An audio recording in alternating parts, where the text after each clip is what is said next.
Não me movo pelo que eu sinto, mas eu me movo pelo que eu sei.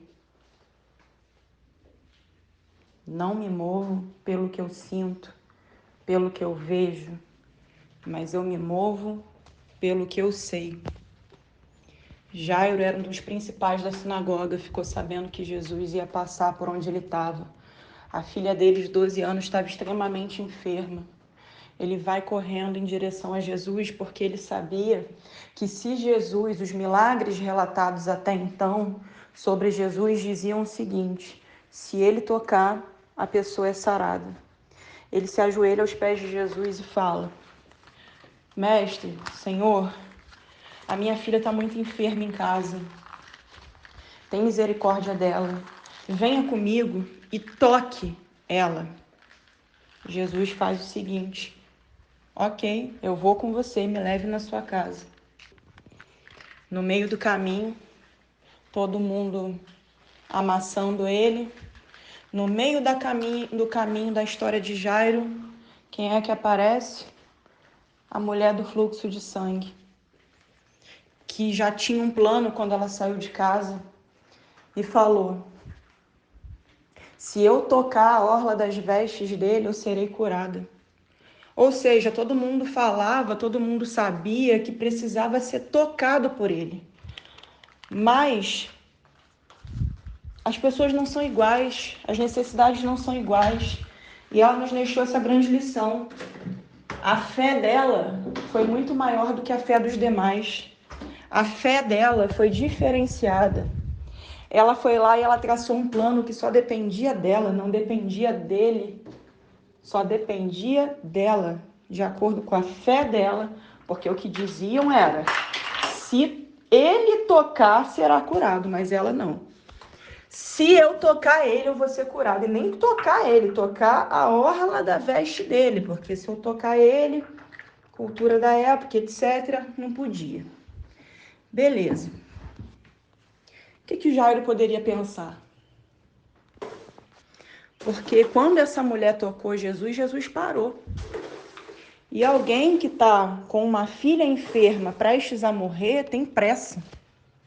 E está levando o mestre ali, a multidão está apertando o mestre, mas ele tem pressa. Mas o que acontece? Alguém que traçou um plano que só dependia dela faz o mestre parar. E ele pergunta: quem me tocou? E ele sabia quem tocou ele. Mas ele precisava dar a cura completa para ela. Porque ao tocar ele, ela curou o físico. Mas a alma e o espírito não estavam tocadas, porque ela estava há anos com um fluxo de sangue, há anos sendo rejeitada pela sociedade, há anos vivendo marginalizada devido à sua doença. E ao tocar ele, o que ela conseguiu foi a cura do corpo, que a Bíblia diz que imediatamente ela foi curada. E Jesus, obviamente, sabia quem tocou ele, porque ele é o alfa e o ômega, ele é onipotente, ele é onisciente. Mas aí ele para. E para pensar Jairo do lado dele. Ele para quando Jairo tem pressa, mas ele para. E ele pergunta: quem me tocou? Porque de mim saiu virtude. Ou seja, ela pegou de mim o que ela queria, que era a virtude, que era a cura. E ela fala que foi ela. O que ele faz? Cura ela. A alma cura o espírito. Ele fala: filha. Ou seja, ele restabelece a paternidade, ele restabelece que ela é cuidada e não que ela é marginalizada. Muito bem, ela vai embora. Assim que ela vai embora, alguém da casa de Jairo, no meio da multidão, encontra Jairo e fala o seguinte: para de importunar ele. Não adianta mais. A menina morreu. Ou seja, ele está vendo ali tudo acontecer, mas ele tinha pressa porque ele sabia o quão grave a sua filha estava. Na metade do caminho, ele ainda vê alguém recebendo, mas vê alguém recebendo de uma forma diferente. Porque a fé dele, que moveu ele a buscar Jesus, é que Jesus era capaz de restabelecer um doente, não de ressuscitar um morto. E ainda por cima, no meio do caminho, alguém faz ele parar e alguém recebe quando ele estava precisando, quando aquele caminho era para chegar no destino dele e não dela. Mas aí o que acontece? As pessoas falam isso para o Jairo: olha, para de importunar ele, porque já era, ela morreu. O Senhor responde à pessoa que falou isso? Não, porque o Senhor não tem compromisso com quem duvida. O Senhor tem compromisso com quem acredita. E ele vira para Jairo e fala o seguinte, Marcos 5,36, não tenha medo, somente creia. Depois dele receber a notícia que a filha estava morta, depois de alguém parar no meio do caminho e impedir que Jesus chegasse mais rápido, depois de ter uma fé movida, que ele era capaz de curar um doente, sendo que ele era capaz de curar um doente impondo as mãos nessa pessoa. Mas no meio do caminho, alguém que, entre aspas, atrapalha, mostra para Jairo que a fé dele estava num nível muito superficial. Porque a mulher do fluxo de sangue mostra para ele que Jesus não precisa tocar, que se ele for tocado também, dele vai sair virtude. Ou seja, se a gente fizer algo que mova ele, que a gente toque nele, é um outro nível de fé. E não uma fé apática, não uma fé que fica parada esperando o Senhor fazer, não. Uma fé que vai lá e pega, porque Deus já nos deu tudo. E foi o que a mulher fez, pegou. Mas no primeiro momento, Jairo pode ter pensado que ela, na realidade, o atrapalhou. Mas ao ver tudo isso, o Senhor vira para ele e fala, não temas, somente creia. E a Bíblia diz que o Senhor ressuscitou a menina. E o que isso tudo tem a dizer para a gente? Existem níveis de fé. Níveis de fé. Existe a fé que é movida por algo que eu vejo, não pelo que eu sei. Existe uma fé que é movida por algo que eu ouvi e não pelo que a palavra de Deus liberou sobre a minha vida. Esse é um nível de fé, que é o nível de fé inicial de Jairo. Opa, eu ouvi falar, me disseram que se ele colocar a mão, a pessoa é curada. Então eu vou lá e vou pedir para ele ir lá colocar a mão. Sendo que tem um outro nível de fé que a mulher samaritana mostra pra gente. Que é uma fé que não, peraí. Quem determina o meu nível de fé sou eu. Disseram, falaram por aí que ele tem que tocar, mas no meu caso eu não posso tocar. E aí, eu vou ficar parada, não vou receber? Não, eu vou dar um jeito. E que jeito é esse? Eu vou ser movida pelo que eu sei. Se o Espírito Santo ministrou em mim que eu posso ter essa ousadia de tocar, eu vou lá e vou tocar. Para mim vai ser diferente, mas poxa, as circunstâncias estão falando que não pode. Mas poxa, as circunstâncias estão dizendo que só se ele tocar. Não me importa. O que importa é o que a palavra liberou para mim, o que o Espírito Santo liberou individualmente para mim, porque o Senhor nos vê como massa. Existem princípios, existem leis estabelecidas para todos nós, mas, como diz na palavra também, um quebrantado coração move o coração de Deus. Ou seja, se o teu coração está quebrantado e as tuas ações condizem com um coração quebrantado, ele move Deus. Você não precisa esperar que Deus mova as coisas, não. Você pode mover ele, sim, de acordo com um nível de fé diferente. E Jairo, que saiu com um nível de fé que o Senhor tinha que tocar, que um nível de fé que ele só seria capaz de curar uma doente, ele aprende que esse nível de fé é muito superficial, que ele tem que tocar, porque uma mulher no meio do caminho mostra que ele não tem que tocar nada, ele pode ser tocado também. E não só isso, ele mostra também que o que a gente acha que ele pode fazer é muito mais do que o que ele pode fazer. Porque a fé dele estava sendo movida para curar uma doente. Mas no meio do caminho ele permite que a menina morra para ele provar que ele pode ir muito além do que a nossa mente estabelece, do que o que a gente ouve estabelece. Eu vivo pelo que eu sei, não pelo que eu sinto, não pelo que eu vejo, não pelo que eu escuto. E o que determina o que eu sei? A palavra. Eu abri a Bíblia, está ali o que eu devo saber.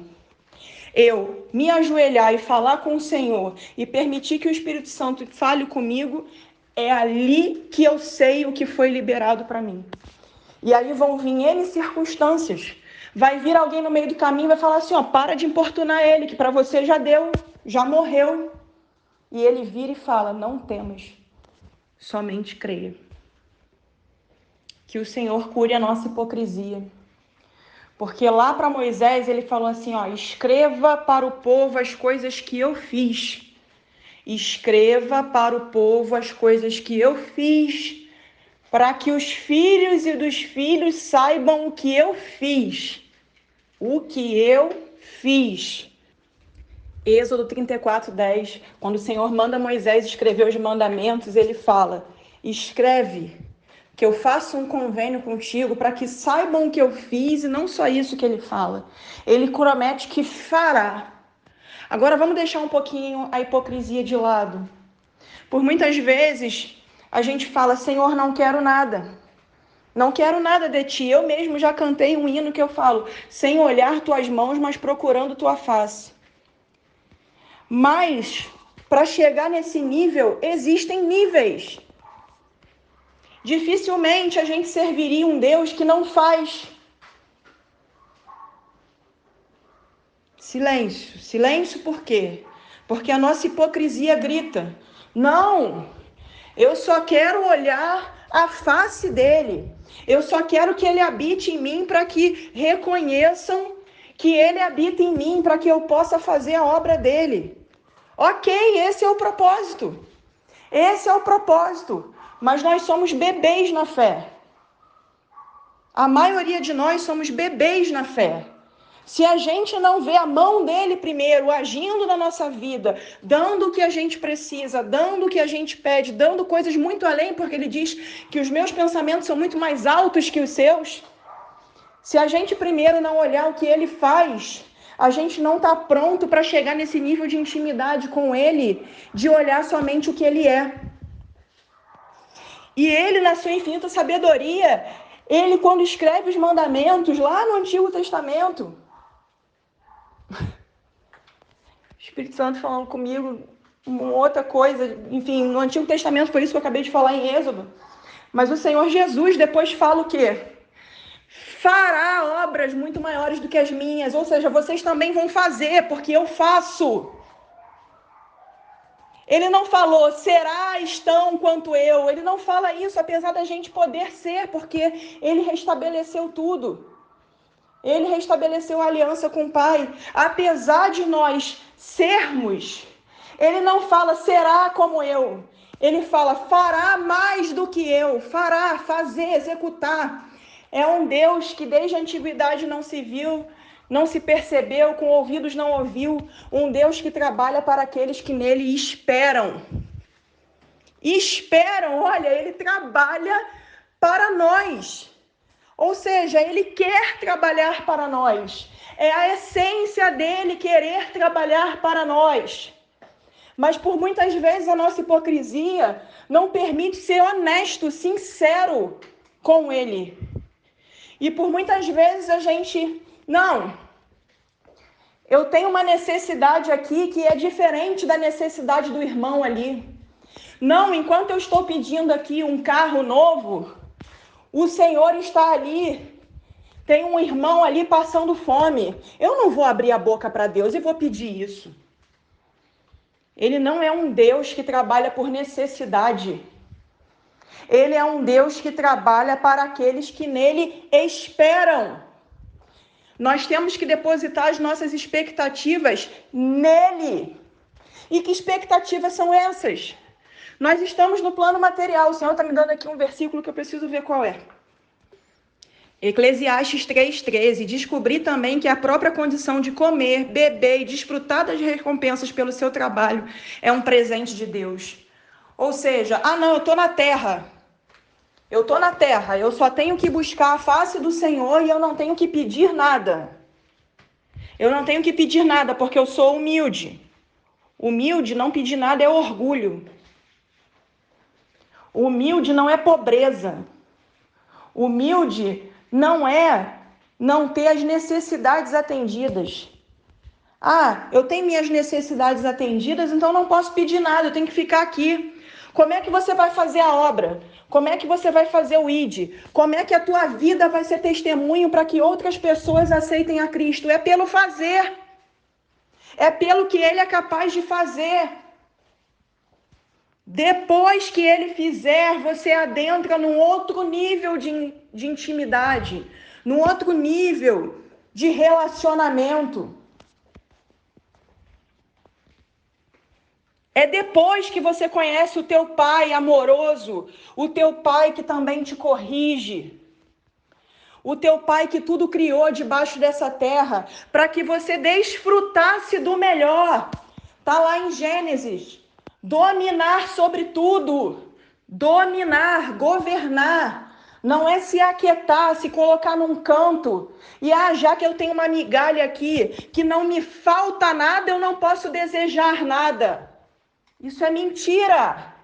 E quem é o pai da mentira não é o Senhor. Eu já tenho muito. Eu já sou muito abençoado. Eu ouvi falar por aí que mais fácil um pequenino, um pobre, agora não me recordo o versículo, é ir para o reino dos céus do que um rico passar. Enfim, é uma parábola do camelo e do buraco da agulha. Isso foi repetido tantas vezes de uma forma equivocada, sem o correto contexto de quando isso foi dito. Foi usado um contexto totalmente equivocado, diferente, que favorece a quem interessa. Se você tiver curiosidade de saber um pouco mais do que eu estou falando, busque sobre a teologia da libertação, que te fez acreditar que você não pode pedir nada. Que Deus veio para os pobres. O Senhor trabalha para aqueles que nele esperam. Enquanto a gente dorme, enquanto a gente tira férias, enquanto a gente fica entregando as nossas ansiedades a nós mesmos, enquanto a gente está fazendo todas essas insanidades que a gente faz, porque a gente tem uma limitação humana, ele está trabalhando para quem nele espera. Quem espera tem expectativa. Quem espera não tem necessidade. Quem espera tem expectativa. E foi dito por aí que você não deve ter expectativas. Foi dito por aí coisas para alimentar essa sua parte que diz que você é muito bonzinho, que você é muito lindo, que você é muito temente ao Senhor, porque você só quer conhecê-lo, você não quer nada da parte dele. Farão obras maiores que a minha, Jesus disse. Fazer, executar, entregar, trabalha para aqueles que nele esperam.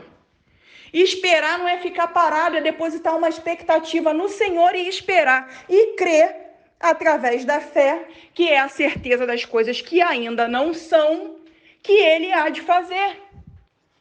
É viver debaixo da palavra e não das mentiras deturpadas da palavra. Então, primeiro, deposite suas expectativas no Senhor. Mas entenda que, como Jairo entendeu, que as suas expectativas são muito baixas, porque ele tem pensamentos muito maiores do que os seus. Você foi movido, Jairo foi movido por uma expectativa de que ele tinha que tocar e que ele tinha que tocar uma doente. E o Senhor, que tem pensamentos muito mais altos do que o nosso, levantou uma morta. E que no meio do caminho mostrou para Jairo que não necessariamente ele precisa tocar, que se ele for tocá-lo também, ele faz. E por que ele pode ser tocado? Ele restabeleceu e ele nem tinha ido para o Calvário ainda nesse momento. Mas em Gênesis o Senhor liberou a palavra que a gente ia dominar sobre todas as coisas. A mulher do fluxo de sangue dominou sobre as suas emoções, dominou sobre as suas expectativas e deixou o resto para aquele que trabalha naquele que nele esperam. Ela depositou a expectativa alta, eu vou tocar e eu vou ser curada. O resto é o Deus que trabalha para aqueles que nele esperam. E ela estava esperando nele. Mas ela não estava esperando sentada, dormindo e se achando coitadinha e achando que pelo menos a vida eu tenho. Eu tô com fluxo de sangue aqui, eu tenho um problema. Esse problema está há 12 anos na minha vida, se eu não me engano. Mas eu pelo menos tenho que comer. Eu pelo menos tenho que beber. Deixa eu alimentar aqui a minha hipocrisia e não abrir a boca e falar para Deus o que eu quero, porque Ele é um Deus que trabalha para aqueles que nele esperam.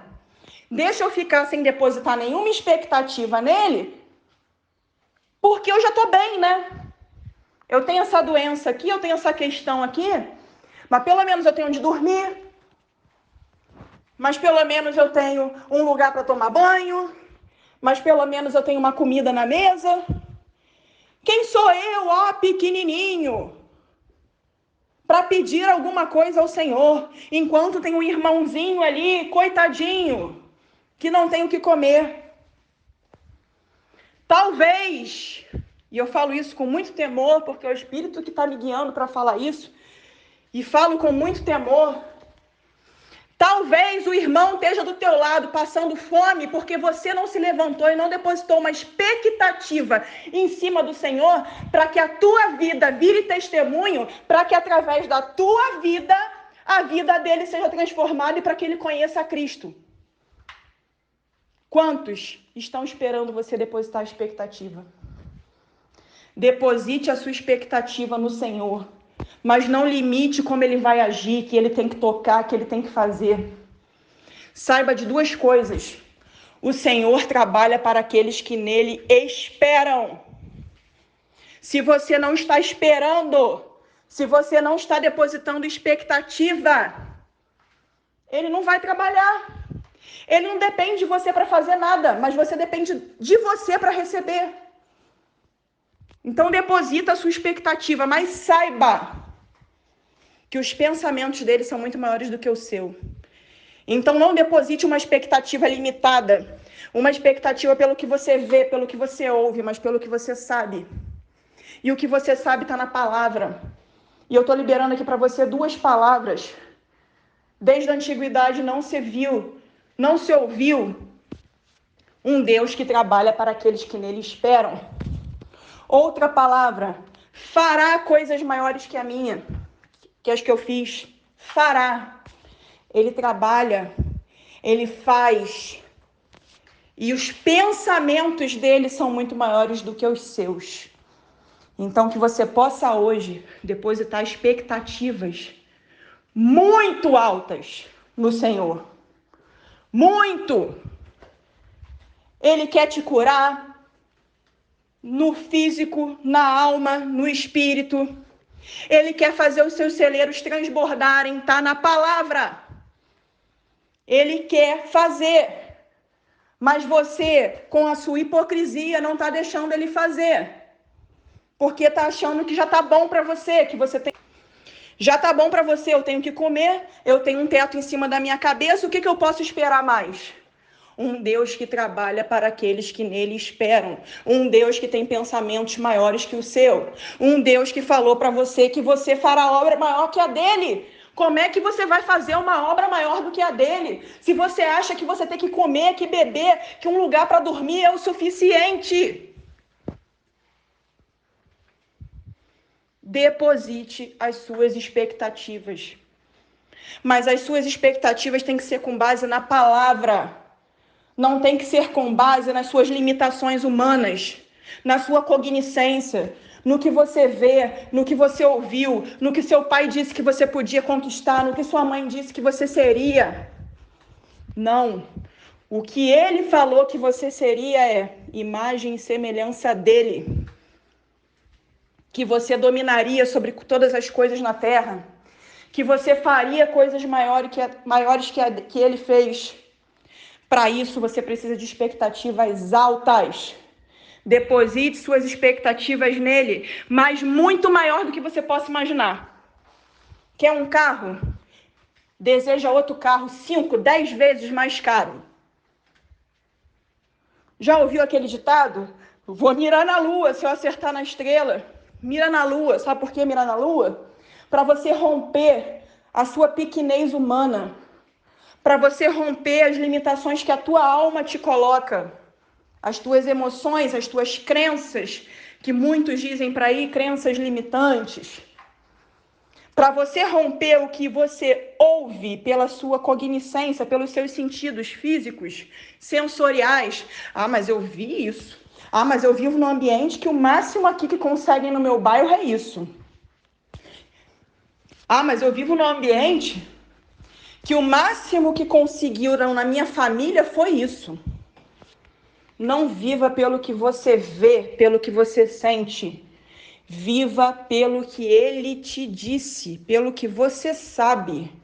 E se você não sabe, abra sua Bíblia e peça discernimento do Espírito Santo para você interpretar.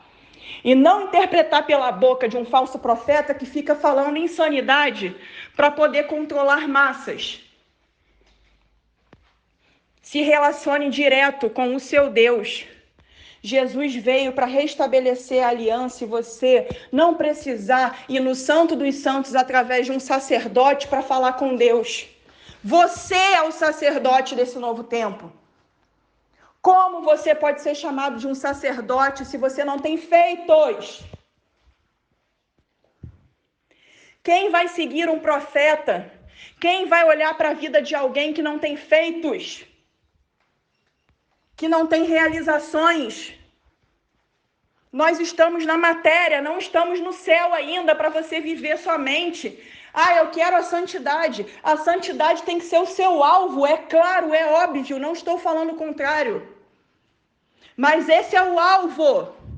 Para chegar lá tem que passar pelas coisas terrenas, sim. As pessoas têm que olhar para a sua vida e sua vida ser um testemunho de prosperidade, de abundância. E não é prosperidade e abundância somente financeira, somente ter bens materiais, mas é uma casa, que não é só casa, que é um lar, é uma família estabelecida, são valores, são princípios. Mas como você vai ter paz de ter tudo isso se sua vida é uma escassez? Então rompa isso. Coloque suas expectativas no Senhor. Ele é um Deus que trabalha para aqueles que nele esperam. Para você estar esperando alguma coisa dele, você tem que colocar expectativa nele. Mas não qualquer expectativa. Expectativas altas, que transcendam os seus sentidos, que transcendam as suas crenças, que se movam pelo Espírito. E como que você vai construir uma expectativa movida pelo Espírito? Através do que ele te disse na palavra. Ali estão as promessas dele. E uma delas é: fará obras maiores que a minha. Se agarre nessa palavra. Como que você vai fazer obras aqui na terra? Ele não está falando no céu ainda. Como você vai fazer obras maiores do que a dele aqui na terra? Se você não deposita nenhuma expectativa, se você fica com uma falsa hipocrisia, com uma falsa santidade, eu falo isso com muito temor, uma falsa santidade de só quero tua face, não quero olhar tua mão. Senhor, me cura da minha hipocrisia. Senhor, que o meu alvo seja a tua face, que eu durma e acorde buscando sua face, mas que eu tenha expectativas do que vem da tua mão. Porque é promessa tua, porque é palavra tua, que tu trabalha para mim. Então eu tenho que esperar algo de ti. Coloca no meu coração, Senhor, o que é de ti, qual é a tua vontade? De que forma tu quer me abençoar? E escute. Abra sua Bíblia, lá já vai ter muitas respostas do que ele quer para você. Senhor, que eu busque de dia e de noite a tua presença. que eu busque de dia e de noite a tua santidade, que eu busque de dia e de noite ver a tua face, estar na tua presença, ser preenchido por ti. Mas que eu entenda que parte desse processo é ter expectativa no que vem também da tua mão. Porque quando tu passaste por aqui, filho do homem, quando tu passaste por aqui em formato de Jesus Cristo, tu deixou um código muito poderoso para nós e que talvez a gente não esteja vendo. As pessoas tinham expectativa. Ele está passando. Ele está vindo. Eu quero ser curado. Eu quero ser tocado. Eu vou tocar. Expectativa. E não, imagina você no tempo que Jesus passou aqui, você sabendo que ele vai passar, você sabendo que você pode tocar ou pode ser tocado, você iria ficar na sua casa, dizendo o que você talvez diga muito, que é, não, tá passando, deixa passar, porque eu já tenho uma casa, eu já tenho o que comer, eu já tenho o que beber. Deixa os irmãos lá necessitados irem e serem tocados, e serem curados, e serem transformados, e serem testemunhos para que outros sejam curados, transformados, como Jairo, como a mulher do fluxo de sangue que eu estou falando aqui para você agora.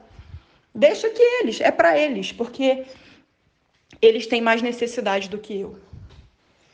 Senhor, que a gente possa vencer a nossa hipocrisia, que a gente possa buscar de dia e de noite a tua face, mas que entenda que para buscar a tua face no processo também tem expectativa no que pode vir da tua mão, porque no que vem da tua mão nós seremos testemunho para outros, talvez num primeiro momento buscarem o que vem da tua mão, mas conhecerem a tua face.